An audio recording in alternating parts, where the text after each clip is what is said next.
दोस्तों नमस्कार। 2026 के चुनाव परिणामों की निष्पक्ष समीक्षा आज करने की कोशिश करते हैं।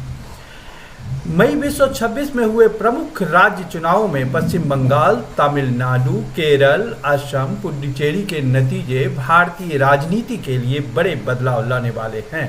ये परिणाम भारतीय जनता पार्टी की राष्ट्रीय मजबूती, क्षेत्रीय दलों की हार, मतदाता की नाराजगी और सिनेमा राजनीति के मिश्रण को दिखाते हैं। प्रमुख परिणाम, जैसा कि आप सबको पता ही होगा कि पश्चिम बंगाल में भारतीय जनता पार्टी 206 सीटों से जीतकर सबसे आगे बनी हुई है। टीएमसी 81, बीजेपी पहली बार बंगाल में सरकार बना रही है। ममता बनर्जी अपनी भवानीपुर सीट पर भी शुभेंदु अधिकारी से हार गई हैं। तमिलनाडु में 234 सीटें, जिसमें बहुमत 118, टीवी के विजय की पार्टी 107 से 108 सीटें जीतकर सबसे बड़ी पार्टी बनी है, लेकिन पूर्ण बहुमत नहीं। एआईएडीएमके गठबंधन पीछे, इसी बेचारे का नुकसान हुआ। डीएमके तीसरे स्थान पर, विजय को गठबंधन की जरूरत तो पड़ेगी, देखना पड़ेगा कि वह किसका साथ लेते हैं। केरल में यूडीएफ कांग्रेस गठबंधन भारी जीत। असम में भारतीय जनता पार्टी गठबंधन ने सत्ता बरकरार रखी।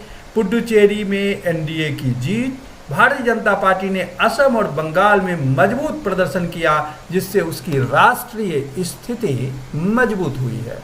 बीजेपी की राष्ट्रीय राजनीति पर क्या असर पड़ता है, अब इसको देखते हैं।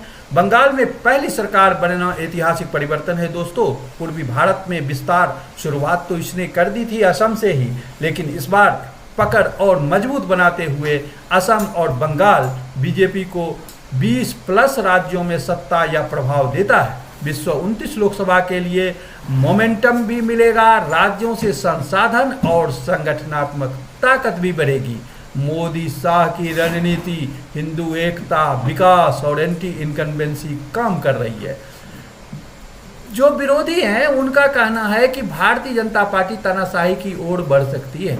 संस्थाओं, इलेक्शन कमीशन ऑफ इंडिया आदि का दुरुपयोग, पारामिलिट्री फोर्सेस का इस्तेमाल, वोटर लिस्ट में बड़े पैमाने पर नाम काटना, एसआईआर जैसे आरोप। बंगाल में टीएमसी का कहना है कि लूट हुई, जबरदस्ती हुई और इसी वजह से हम हारे। राहुल गांधी जैसे नेता भी चुनाव चोरी का मुद्दा उठाते रहे।